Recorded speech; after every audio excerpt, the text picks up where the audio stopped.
We'd like to thank Mainspring Companies for sponsoring Season 1 of The Next Entrepreneur. Mainspring celebrates the entrepreneurial journey, and we are very grateful for their support. So, and this is kind of what not to do, right, for young designers that are listening to this or anyone else, really. So they had two really incredible concepts for American Airlines, but they wanted American to pick one of the two. They said, this is your campaign. We think this is the strongest one. Now, this is before American's even in the room. So they removed the concept that they didn't like, and they put in place an absolutely horrible concept. Oh, no. So they loaded the deck thinking, that, hey, if we show this to American Airlines, they're going to pick the one that we want. There's no way they're going to pick this horrible idea, right? What do you think American Airlines did? They walk in, they do the pitch. They said, wow, we really like that other concept. You saw the oxygen in the room just disappear, right? So I tell people all the time, even in our industry, and I've learned this at a very young age, I was 21 watching this presentation go down, that don't present anything to a client that you're not happy with or that you can't live with.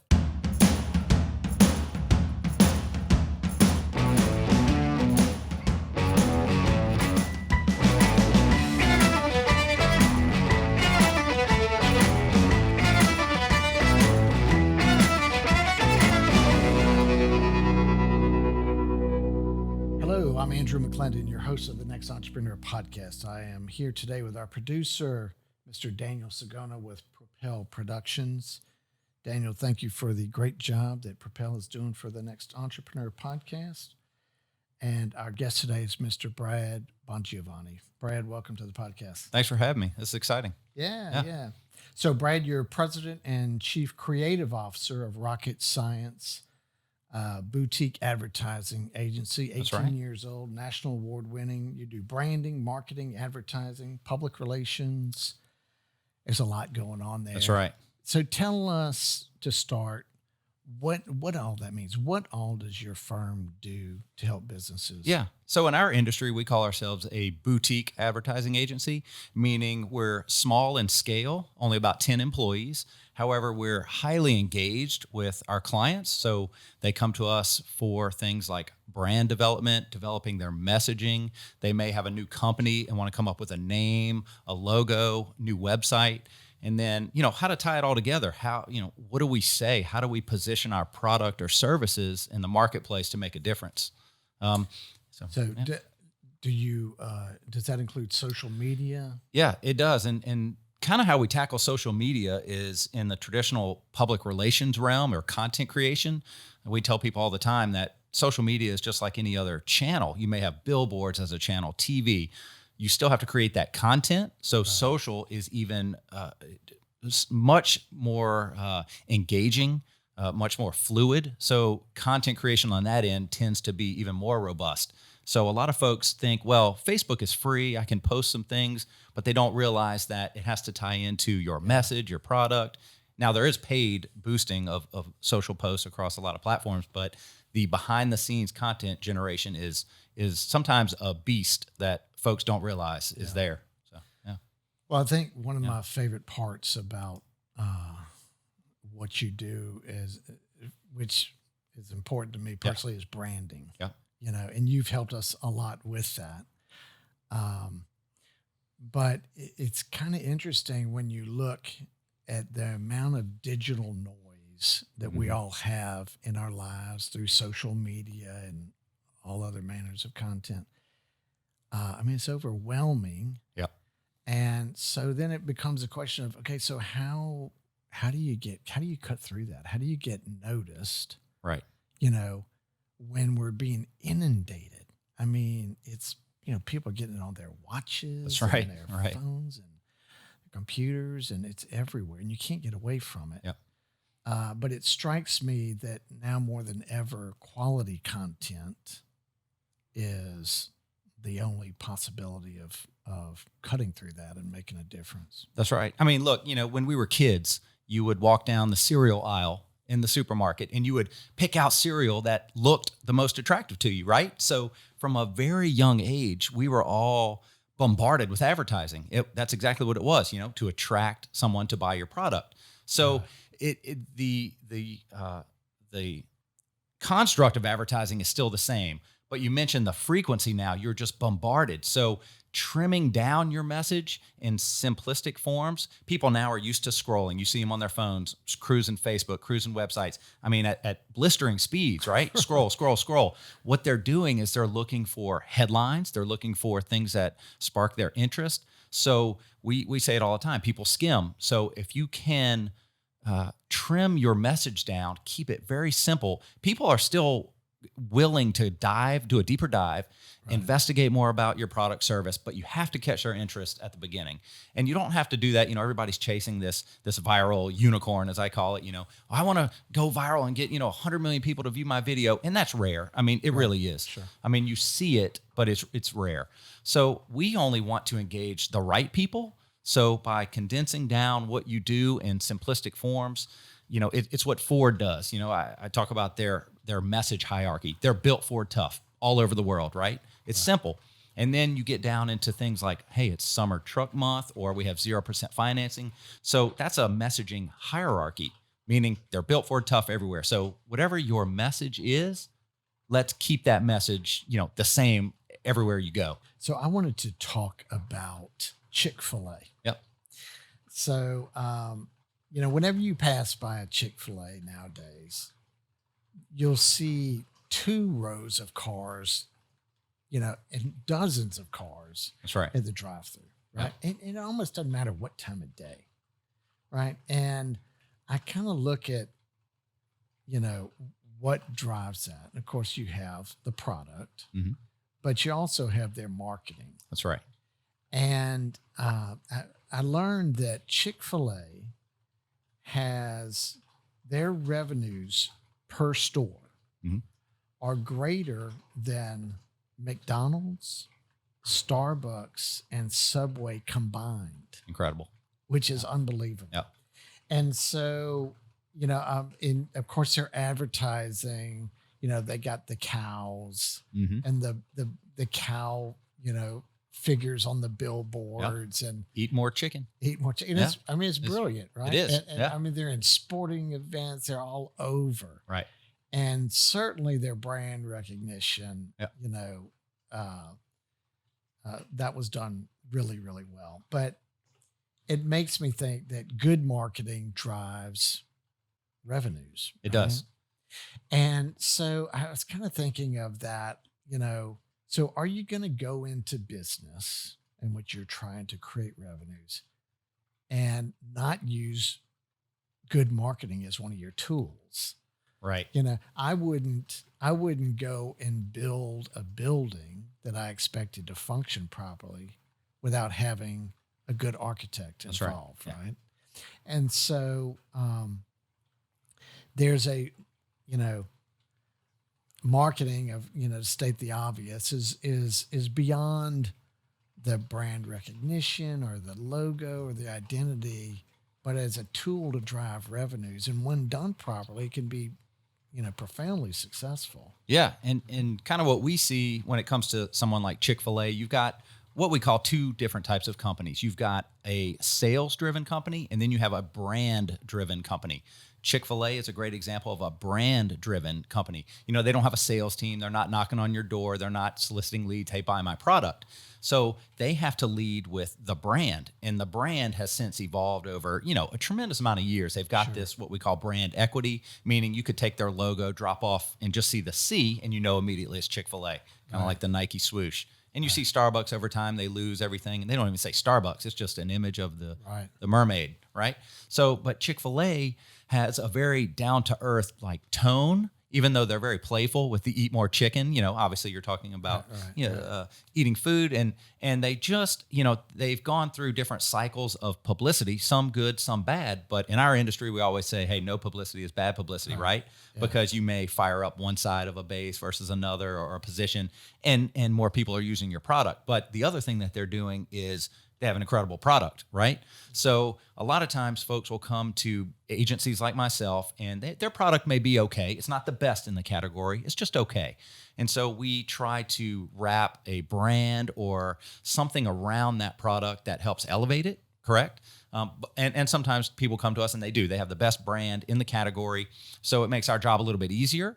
but we still, there's still a level of brand equity and history that you may not have with a new company. So you have to start creating that. That's where branding really can come in and help build your brand, your company, because now we have to basically tell the story. You mentioned Chick-fil-A. I like to throw it back and say, Yeti did an incredible job. They sell, at the basics, they sell coffee cups and ice chest, right? But they don't sell that. You know what? I mean, they sell adventure. You see the videos and the pictures and the photography, and you want to do that. I want to go in the outdoors. I want to explore the mountains. Yeah. And one thing they do really well is they segment their customer base. They have, these outdoor adventure folks, people that like to fish, people that are chefs. So you can go to their website and view all these stories about a chef and what he's doing in his local community, one, to make a difference, and then to create unbelievable food.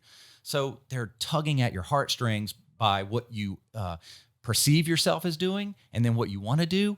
And at the end of the day, they sell an ice chest. It's just incredible. Now, their product's good.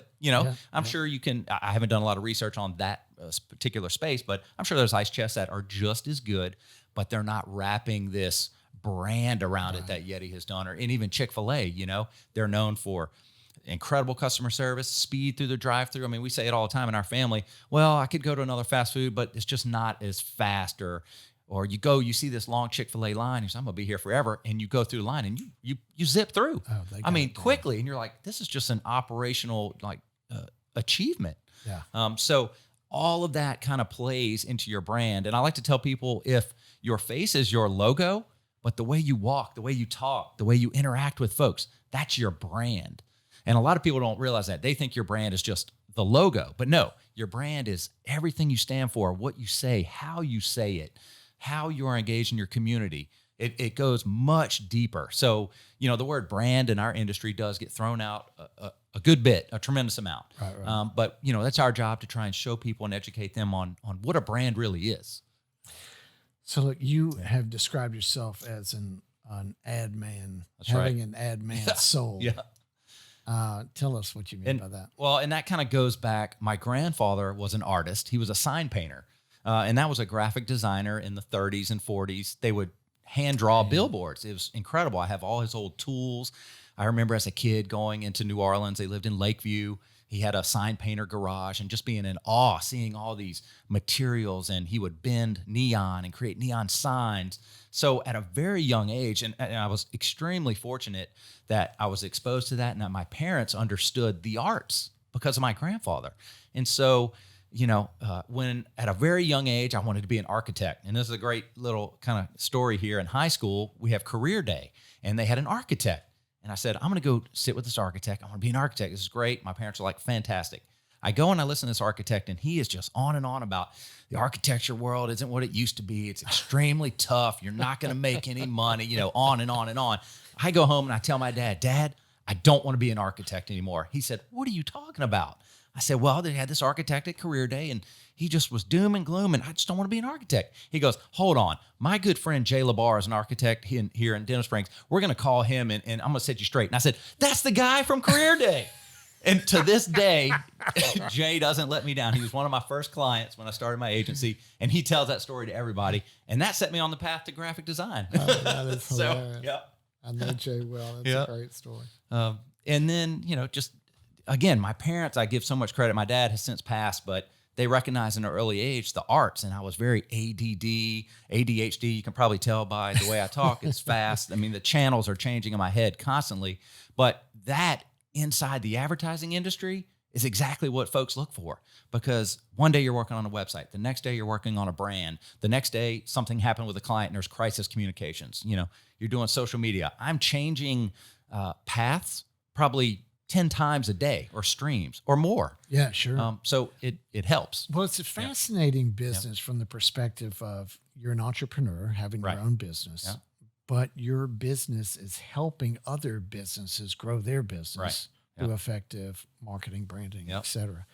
And so, that's really interesting, because you get a taste of a lot of different type businesses And early on, before Rockit Science was even founded, I worked at other agencies. I did a short stint in Dallas doing some freelance work. I got brought in on some big presentations.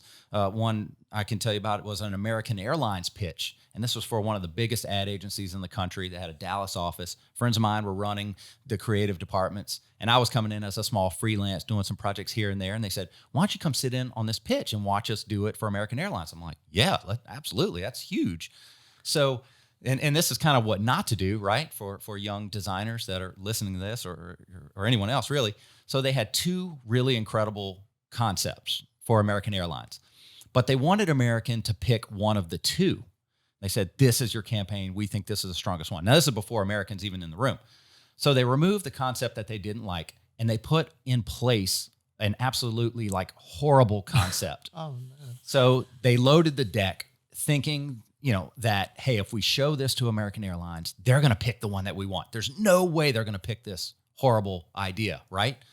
What do you think American Airlines did? They walk in, they do the pitch. They said, wow, we really like that other concept. You saw the oxygen in the room just disappear, right? So I tell people all the time, even in our industry, and I've learned this at a very young age, I was 21 watching this presentation go down, that don't present anything to a client that you're not happy with or that you can't live with.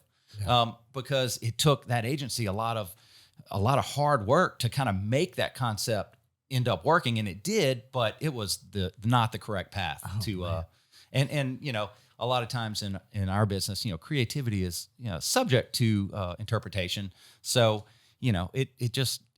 it's a very interesting industry that's not cut and dry. There's a lot of gray, a lot of this looks good to one person but may not look good to another. So that was at 21. By 24, you had started your business. What led up to that? I mean, what was the thing that said, "Hey, I'm ready to go at this"? Because 24 is young to start. It is extremely young. And I had been working at an agency before that, and kind of how I got that job and how it transpired to me owning my own agency is I was kind of a go-getter. I was a little unconventional. I picked up the phone. I saw an article about this great company in Jackson, of all places. And keep in mind, at that time, Jackson, Mississippi had MCI WorldCom. Jim Barksdale, who started Netscape or was the CEO of Netscape, was based there. All these big tech companies were popping up. And I saw this article about this firm in Mississippi. And so I pick up the phone and I call him and I ask for the CEO, not expecting much, but I get him on the phone. His name is Lane. He's an incredible guy. He answers. I said, Lane, I'm going to be in Jackson tomorrow. I'd love to come by and show you my portfolio. I said, I don't know if you're hiring. He said, well, hell, if you're going to be in town, come on by. I was in Dallas, packed up my stuff, got in my car. I said, shoot, I got to be in Jackson, Mississippi early in the morning. And that's a nice little drive from Dallas, 4 or 5 hours. So I pick up, I go and meet with them. And, you learn these things after the fact so it can help you reflect. And, ended up getting the job. And after the fact, he said, Brad, I interviewed about 30 people, but nobody really had the drive. They never, we would call and say, hey, could you come in for an interview? And they'd say, well, I'm not free tomorrow and I can't make it till, Thursday. And he's thinking, I've got a job here, and you're already giving me the runaround. So he said, when you called, I knew you were different. I didn't know anything about you, anything about your portfolio, but you came in, you were proficient, and Brad, we just liked you, and at the end of the day, we forget that it is, you could have the best credentials, the best portfolio, the best grades. At the end of the day, if you're a stick in the mud in an interview, you're not going to get the job. I mean, we look across the table on clients and in pitches, and we tell them all the time, if you could see yourself working with me on a day-to-day basis, then we're your agency. If you don't vibe with us or if you just don't like us, then hey, no hard feelings. I'll introduce you. I'll even give you the names of some other agencies that I think might be a good fit. But it's taken me, 20 plus years to be able to realize that. But, ended up working and moving out of that agency to help start an interactive wing of another agency. But that was kind of short-lived because it was about a 75-person shop. CEO was real flamboyant. He was just, a real ad man. Lots of alcohol, lots of drinks. Every time we go to lunch, say, come on, Brad, we're going to lunch. And I'd say, man, I've got to go drink 3 martinis at lunch. I can't do it. Like, I finally got to cut him off. I was like, I just can't keep doing this. But within about 2 weeks, they lose 2 major accounts. They close the entire shop. 75 people got let go. And, call my dad, call my parents, what any, 23-year-old would do. What do I do? 24. And he said, why don't you come back home, And at that time, I was kind of doing a little bit of freelance with Jay Labar, who I talked to you about earlier, who's the architect, and he was the first person I called. I said, Jay, I'm thinking about going out on my own. Could you give me a shot? I'd love to come in and pitch you some ideas I have on your company. He said, come do it. It was that kind of nudge that I gave people, because you don't realize, again, it's taken me 20 years. People are busy. If you can show just a little bit of initiative and come in and say, hey, let me put something together and kind of show you what I think could work, it pays off in dividends. Yeah. So moved back to Baton Rouge and started Rockit Science after getting pushed out the door from an agency closing. Yeah. So Rockit Science, ROCKIT. Yeah. Right? Like Rocket. That's right. Science. Cool name. Thank you. And y'all definitely rock it for sure. So walk us through the early phases of the startup and the growth of your business. I mean, that one of the things about, any business is you want to go to work for companies that want to hire you to do a meaningful campaign, but it's that catch-22. Do you have the experience to sell it? So certainly you had to face situations like that. That came in a good bit. So, when I started the company, I had a laptop and an apartment, right?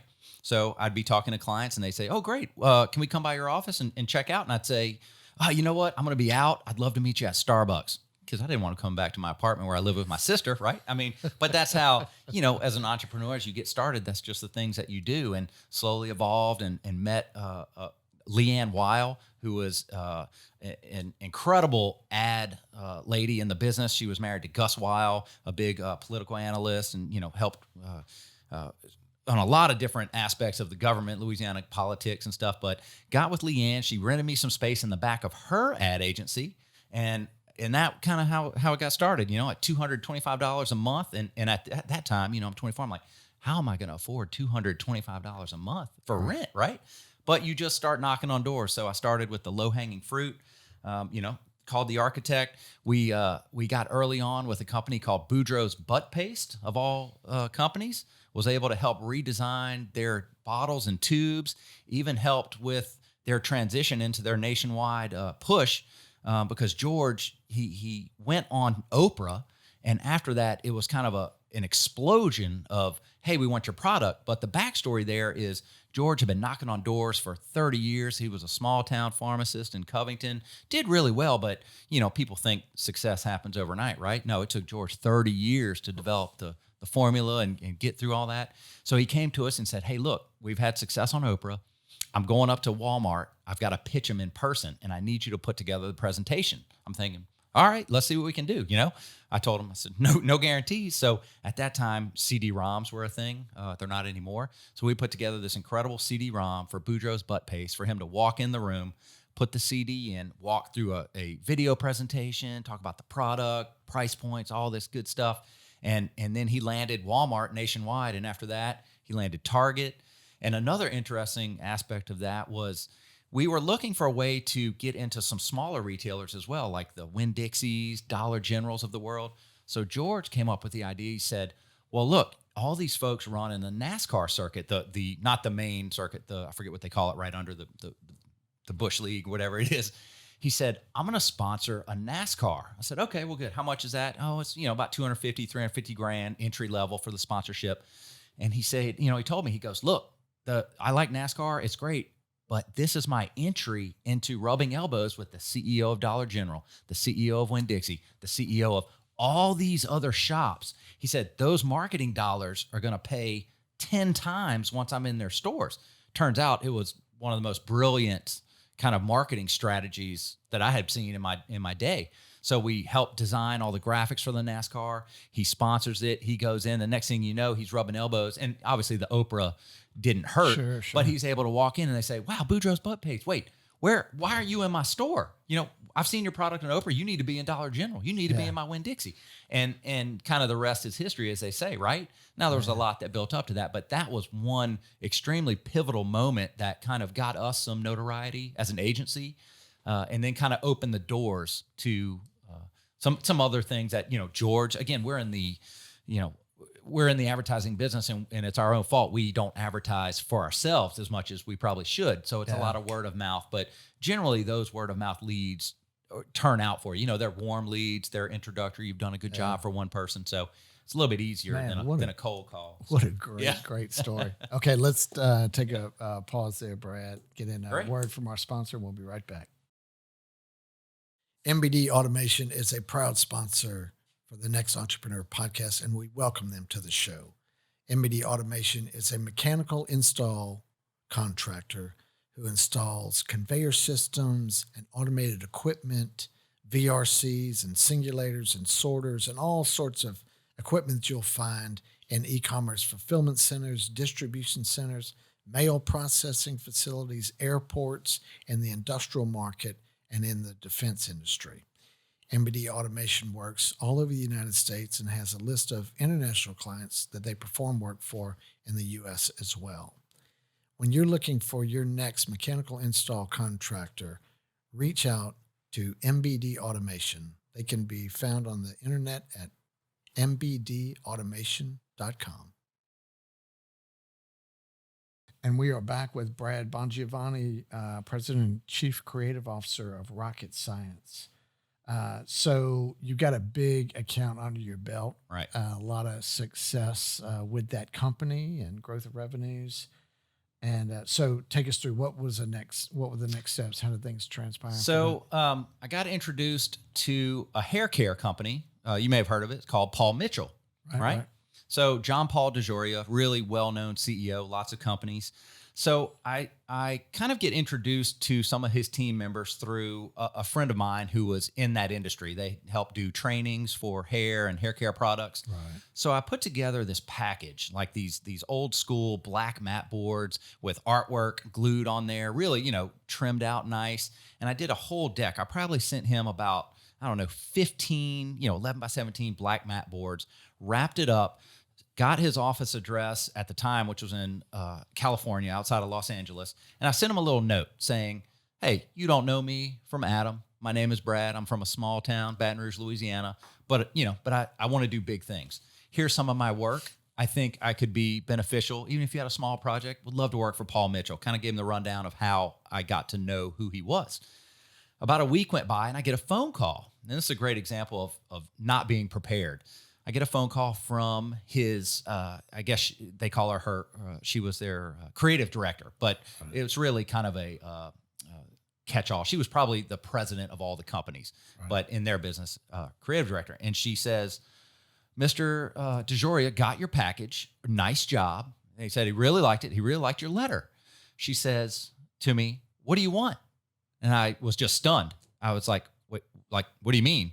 I really didn't think through after sending out this packet, what would come of it. I should have thought about what do I want? So she put me on the spot and I said, well, and I'm kind of stumbling around. Well, I can design some brochures for you, or I can come in and help you, with your posters and photography. And it was a probably, remembering back, a patchwork of just bleh.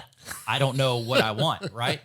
So, I think that was a great thing. And she goes, well, I'll tell you what, if we'll give it some thought on our end, but I'm going to go ahead and send you a big box of product. Thank you for sending that. And she kind of cut the call off. One, I think she realized that I didn't have the level of experience that they maybe thought I had. And so again, this is very early on in the career. And so I just wasn't prepared for that. Yeah, I wasn't prepared for the big time, I'll say. But it was interesting. So be careful what you ask for. Be ready to back up what you're asking for. And so that's always kind of stuck with me. And I think one day maybe we'll come back around. I might get a shot at working with his brands, but really, they were super nice, but I think we were out of our league. Yeah. Well, it's interesting, you learn from the good and the bad, That's right? right. You learn more from the bad. That's right. I believe. And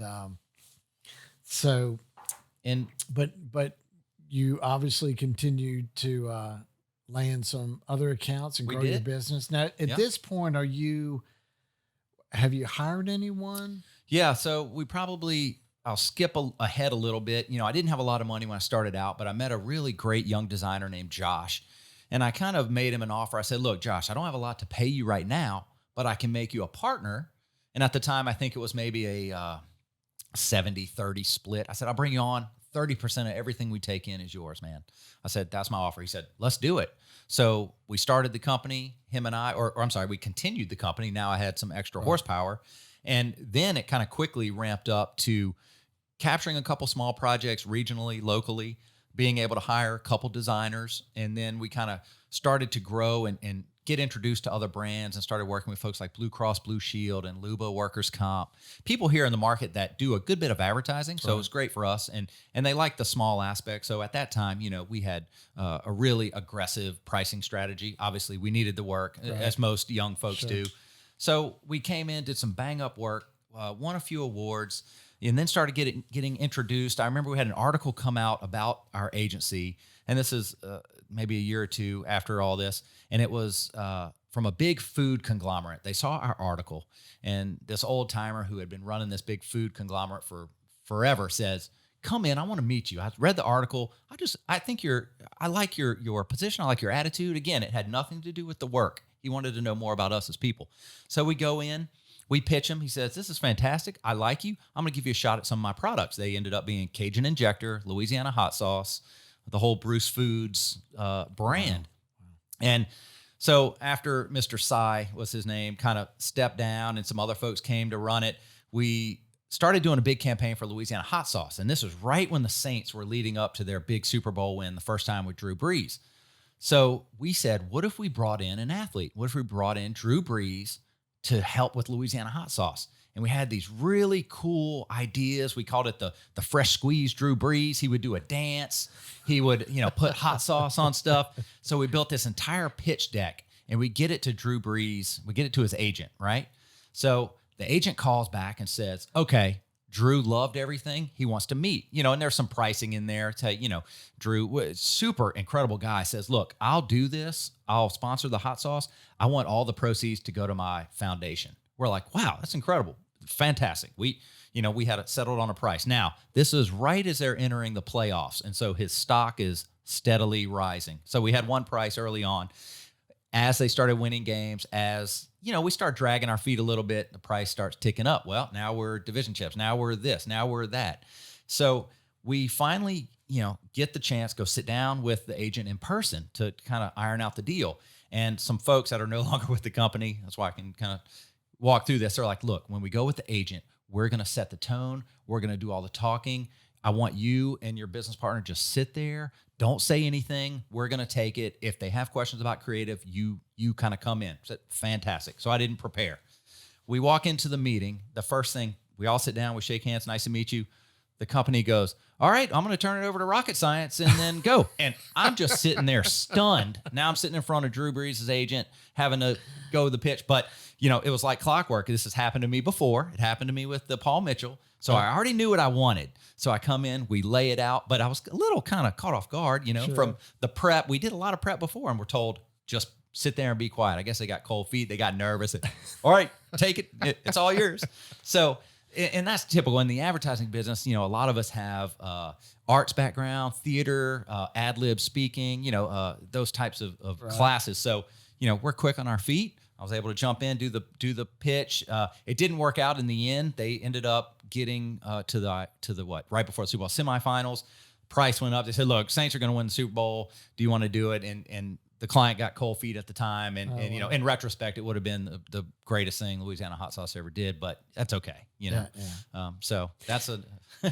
So, at what point did you feel like in your business, like, okay, I think we got something here. I think, we've maybe adjusted our price points up a little bit. Right. We're actually starting to hold on to some money. We're building a little capital reserves and we're building a client base. Like how far in were you when you said, I think we got something here? It was longer than I anticipated, right? I thought it would only take a few years. I would say about 8 or 9 years in. We brought in a third partner, Brent Sims, and he had been on the corporate side. He was one of our clients for the Mall, Louisiana. He was marketing director for General Growth Properties. And when the whole mall started to implode, the REITs were going through some restructuring. He got laid off, and he sat down with us and said, I'm thinking about starting my own agency. I said, well, why don't you come work with us? So we divvied it up, and since then we've had some partners exit, so it's just Brent and I now. But Brent came in and really kind of structured it gave us more structure, gave us a little bit more of that corporate rigidity on how to do things, because I've only been agency side my whole life. I've only worked in the ad side. I've never been client side, as we call it in our business. So he brought that discipline to us. It took about, I'd say about year 10, we really hit the ground running.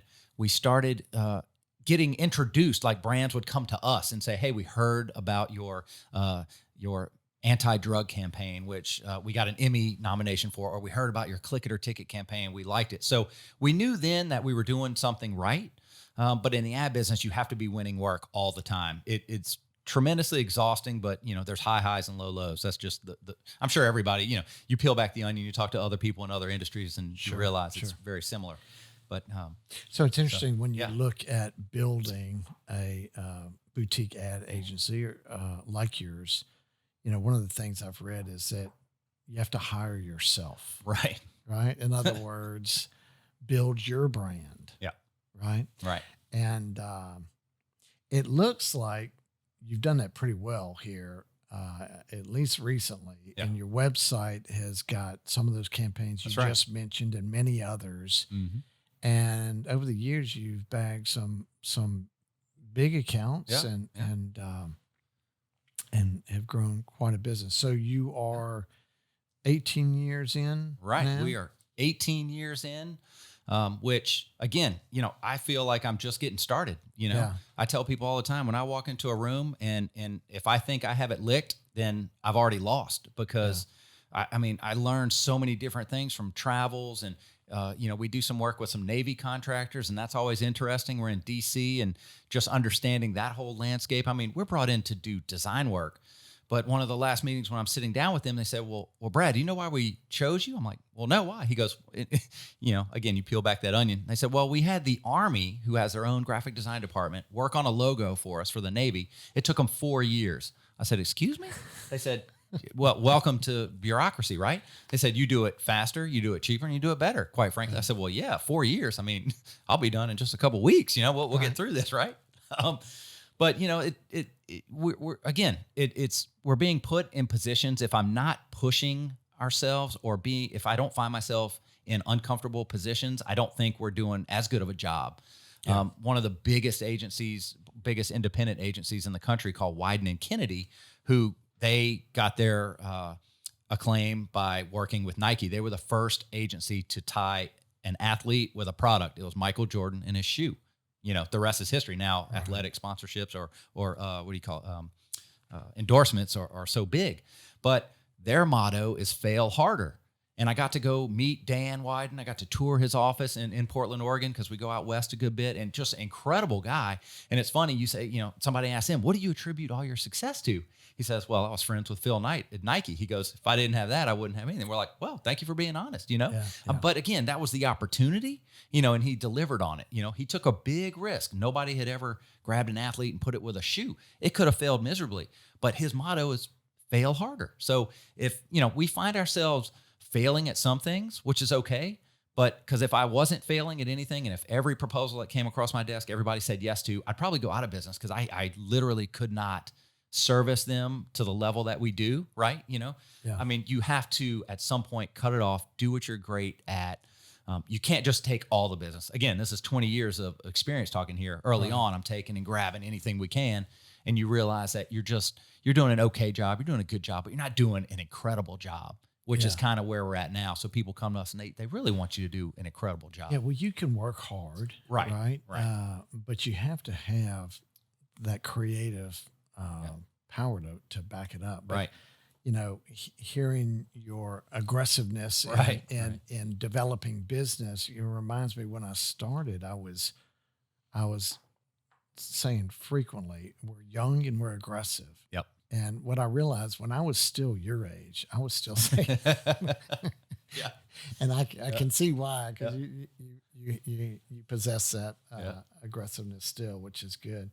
But you won some awards along the way. Yeah, You won we some did. national awards. Yeah, we did. We've won a couple national Addy Awards, which in our industry it's a big deal. It's the National Advertising Federation. We got nominated for an Emmy for an anti-drug campaign we did called Meth Sucks. I mean, it's a bold name. It was a bold campaign. And it's It caught- a bold video. It's a bold video. And the funny part of that video is we get on set, we're shooting. The person that was going to play the doctor didn't even show up. So we're stuck. I'm like, who's going to play the doctor? So I put on a gown. You can't tell. I put on the face mask. Who knew those were going to come in handy nowadays, right? And so I actually had to just think on my feet and be the doctor. I did not realize that when I watched it. I know, nobody knows. Yeah. But, and again, to the creative aspect, to prepare for that, we had a casting call we needed a young female, probably 13 to 16 years old. That was kind of the demographics that we saw where you're more prone to drug use, specifically methamphetamine. So we had a lot of data from the government. So we do casting calls, and we invited young girls to come in with their family and parents, for a casting call. And we say, okay, I need you to lay down and play dead. And they're like, excuse me? I said, well, this is for an anti-drug campaign. I need you to lay down and play dead, and I want to see how you do it. So first couple, folks come in. I'm like, okay, good. We take photos of them as they're sitting there playing dead. And this one girl walked in, and we said, play dead. And when she laid down, I thought she was dead. We're taking photos. I'm like, that's the girl. It's unbelievable. So, in the advertising business, I'm looking at things like, how does somebody look when they play dead for a campaign? I know it's something you never think about, but in our business, we have to think about all these nuances and then what people see, how they're perceived. So, we get her into, we filmed at 2 different hospitals, and one of them is in Lafayette, and they only have like 2 coolers, where they store, the Like bodies. the morgue Like the thing. morgue. You think about these morgues in these movies. They've got huge walls with all these slots. Well, I found out that actually doesn't exist. It's not like that. They only have 1 or 2 or maybe Right. 4. So we put her in all these blankets. If you watch the spot, it's really cool. You see her sliding in and out of that, the refrigerated unit. Yeah. So we wrap all these blankets, and we tell her, hold the camera and, face it out and just hold it. So we slide her in and out. I mean, it's probably right at freezing or a little bit above freezing, 35 degrees.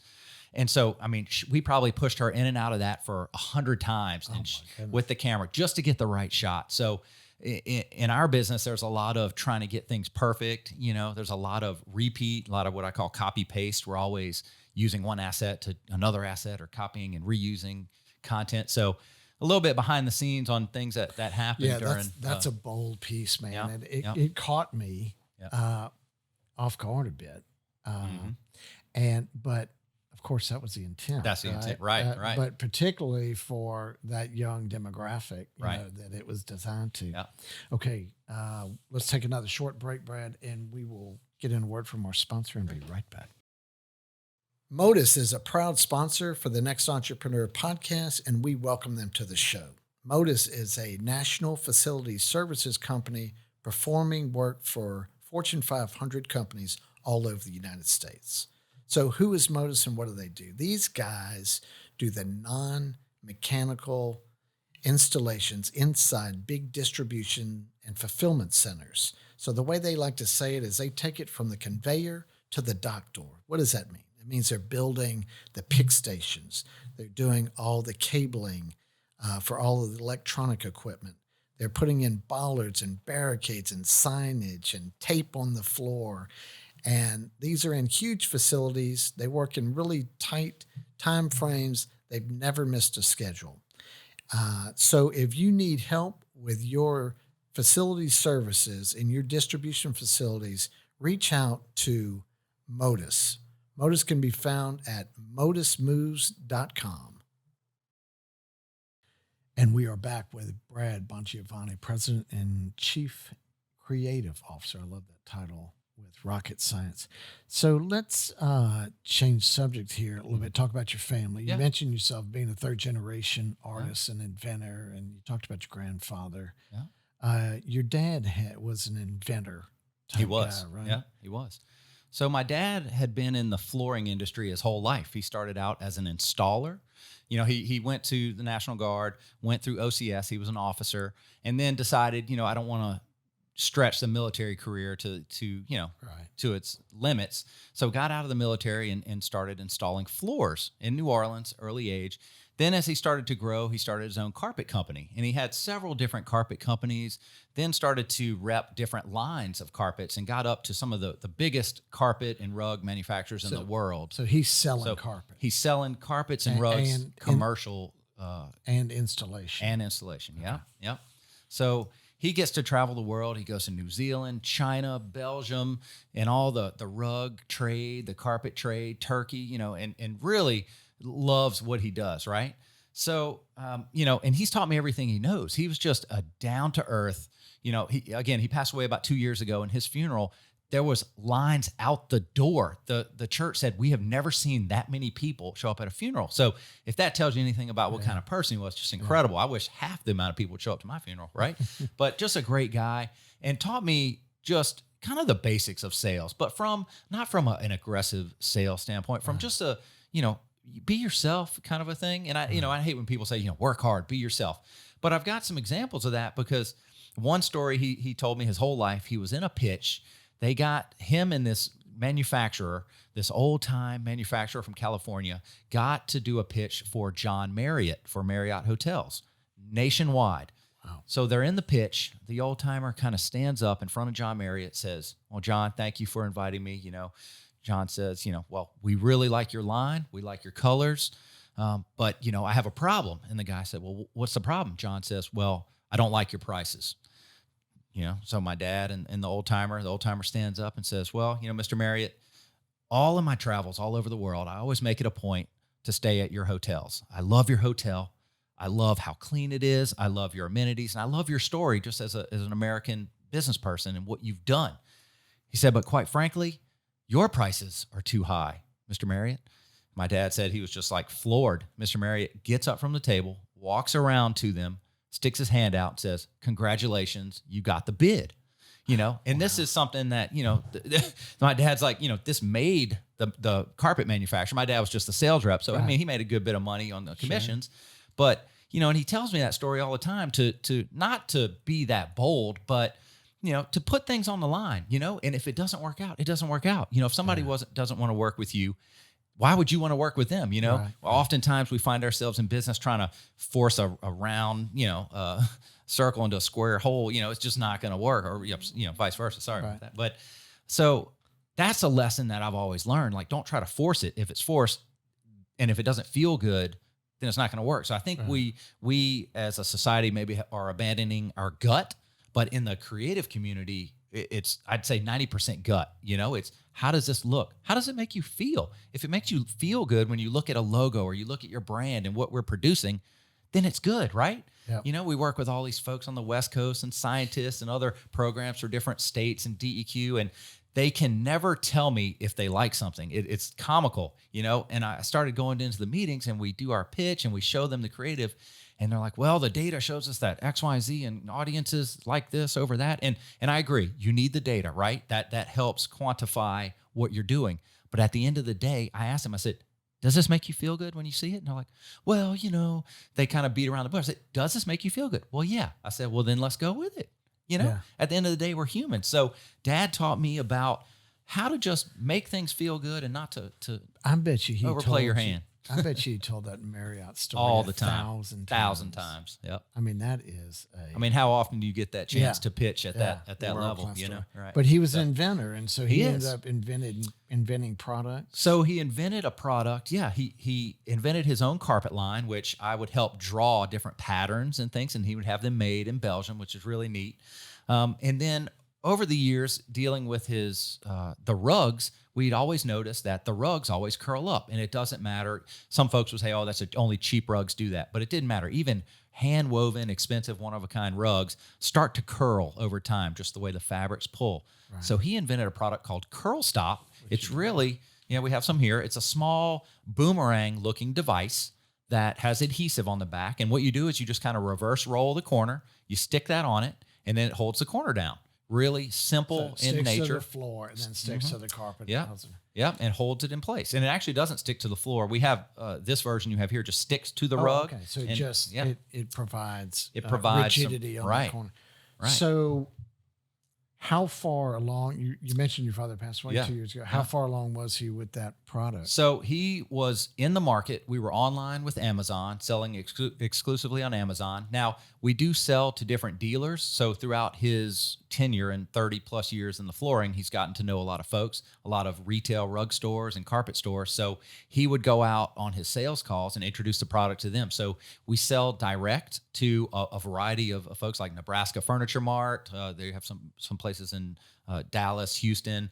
We sell to a variety of. We sell all the way to New York to different studios in New York that sell high-end rugs that use this product to go along with their rug.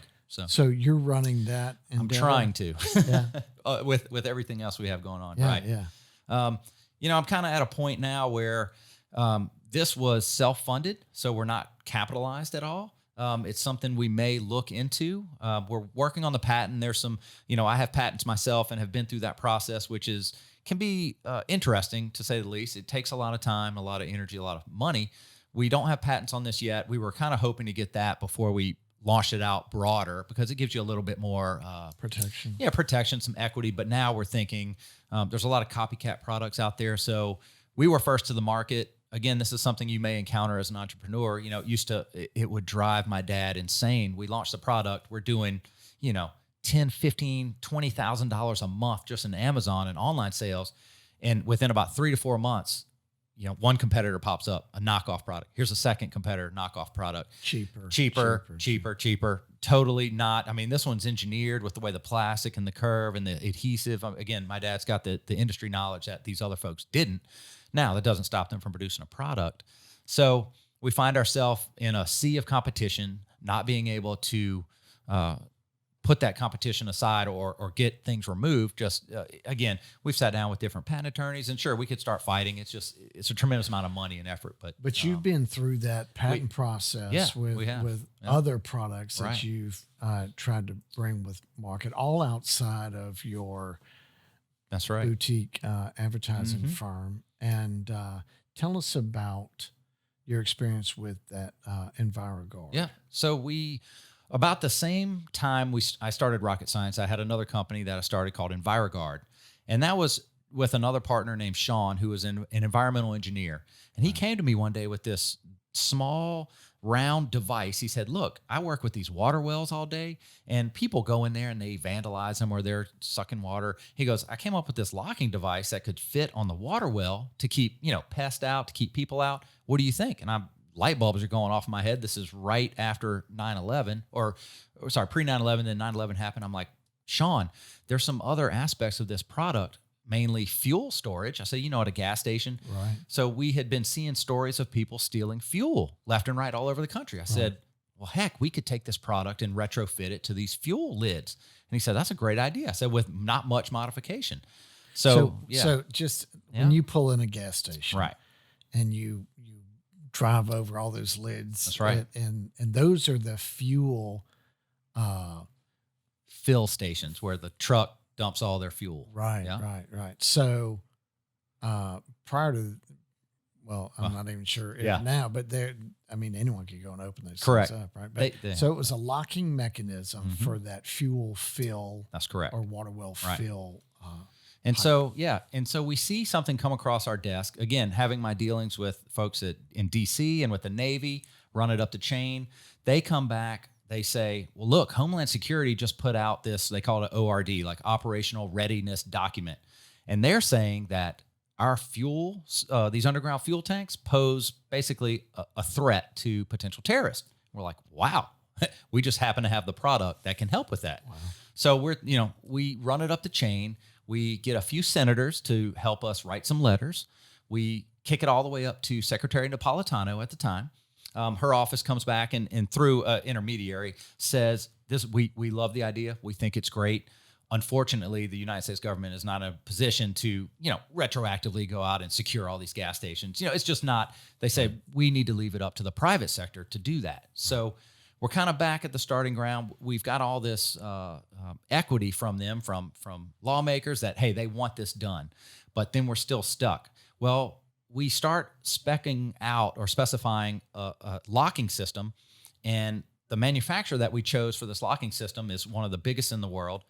We are under NDA, or I think actually we released, but I'll just kind of keep their name quiet for now. So they call us and say, Brad, show us what you're using these locks for. I get, one of the national sales guys, and I showed him. He said, I want to fly down and meet you. I'm like, that's interesting.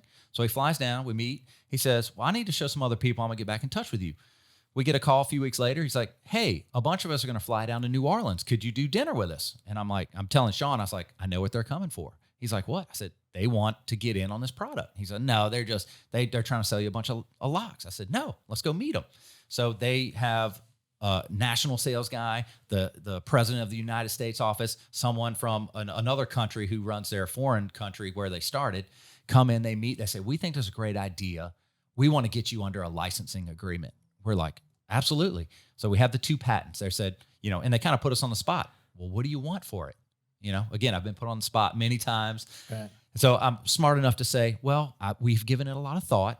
Let me go back and put the numbers on paper and then get back to you. Right. So I call my patent attorney. Patent attorney's like, look, Brad, this is a big deal. Don't ask for anything up front. Just ask for a royalty only. Well, I said, well, no, I don't want to do that. I said, there's a lot of work. I think we can structure. He said, well, look, you're the business person. I'm going to leave it up to you. But he said, don't ask for anything up front. So me being the business guy, I go in and I ask for money up front. I said, look, if I'm going to offer this to you exclusively, that's how I framed it. As a patent owner, you can license your patent to as many folks as you want. I went to them. I said, I will give you this patent for exclusivity. It's yours, but I want this fee. I can share the fee. I said, I want $500,000 per patent. So we had 2. And then I want additional $500,000 if we develop a new patent. They said, okay. They agreed to it. And then I said, well, now let's talk about royalties. And I just said, okay, what do you want? I said, I want 12% US. Actually, I think I said 15. They kind of, after a few back and forth, we landed on 12. And then I said, well, I want, so our patents are US patents. I don't have global patents. Right. But I said, I still want a commission on anything sold outside of the country. We ended up on 5%. So I go back to the patent attorneys. They're floored. They're like, this is unbelievable. But there's a caveat in the contract. So we go through what's called like a letter of intent that states all of our, hey, here's everything we've got, the pricing, we all agree. Now we need to do the actual patent license and formalize it. So we're going through that. The caveat was they're going to assign a whole new division to this product, assign a person. We meet him. We fly to New Jersey. We're doing a lot of CAD, a lot of R&D. They say, look, this is a big project. We got to do a lot of commercialization. We have a lot of R&D that we still need to do. So it's going to take us 12 months. They said, here's the deal. When the first product is available for sale after 12 months, we're going to start peeling you off your exclusivity payments. We're going to start peeling you off royalties. We go back. I said, okay, great. Let me review that with the attorney. And the attorney's like, well, Brad, I think that's fair. They're like, you're going to argue with whatever they were, $20 billion a year company. Right. I said, no, this is incredible. Take the deal. I said, perfect. So we took the deal. And so, again, they were putting hundreds of thousands of dollars into R&D development. So I felt this is, sure. This is great. I'm just a small time inventor. I live here in Baton Rouge, Louisiana, right? So we get about halfway through that process. They get a person assigned to it. And then that's when the oil and gas market starts to tank, right? So our customer that we intended for this was strictly oil and gas. Now there's other applications like manhole covers and things that we could use it.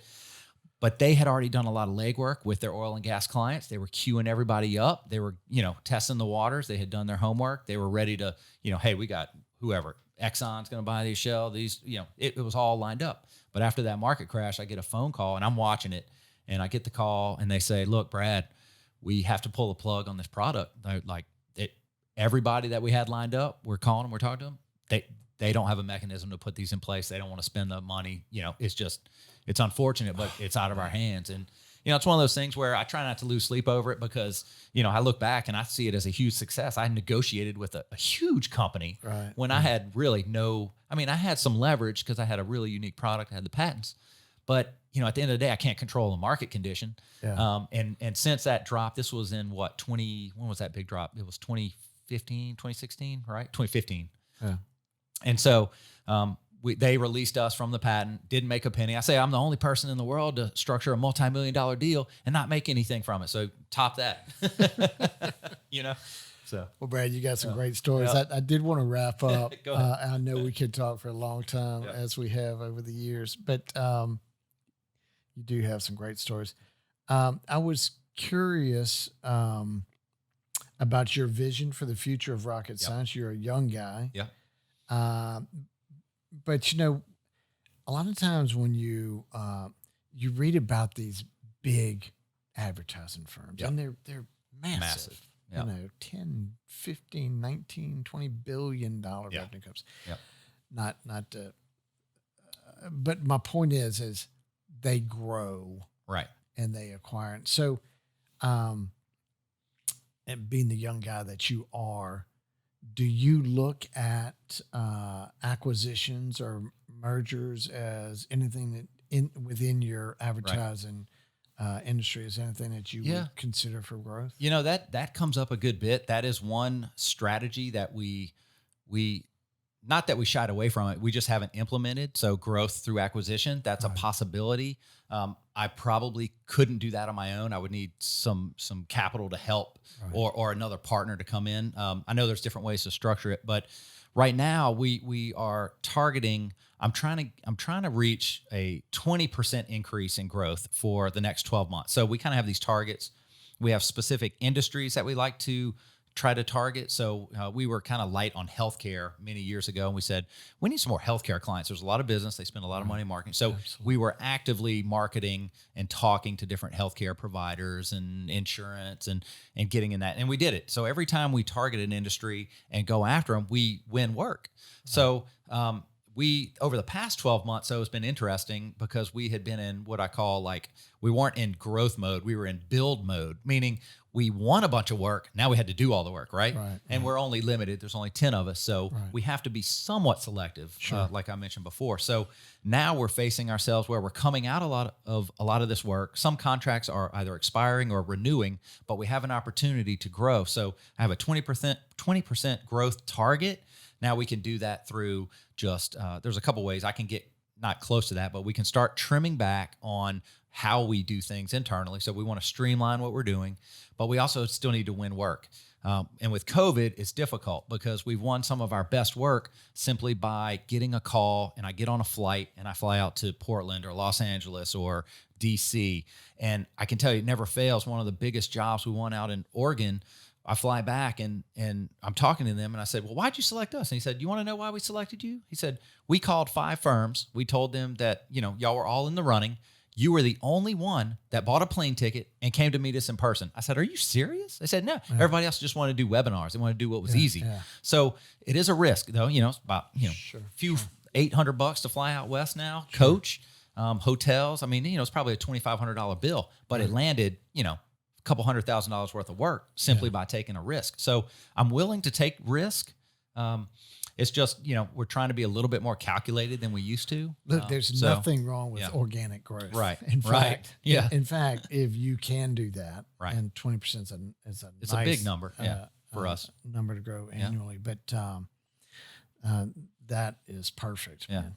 And, well, look, well, go ahead. I was gonna say those big agencies, a lot of times they win an account and staff up, they'll staff up another 10, 20 people. When that account goes away, usually it's about a 2 to 3 year cycle. Well, then everybody gets let off. Yeah. So we've never done that. We've been that slow, steady. So if you look at our trajectory, man, it's slow, steady, but always going up. Yeah. So there is a lot to be said for that. So it's not like it's going to just start dropping. We're very diversified from consumer brands to some oil and gas, healthcare, insurance. We're pretty spread out. So when one industry, like during the recession, has a hiccup, well, we were up in other areas. So it really kind of levelized. So again, part of that was strategic, part luck. It's I'll take luck any day. It right? Takes it all. Yeah, it takes it all. So. Well, look, Brad, we're about out of time. So thank you for sharing your stories with us. Very well. And you've got a fantastic firm. Thank you. I love the work that you do. I love the work that you've done for us. And that is an exciting process of creating a brand, creating a name, an identity, and going through that process with your team it's cool, man. Well, thank you for having me. Yeah, I really appreciate it. You do a great job. Okay, buddy. Thank you so much. Bye.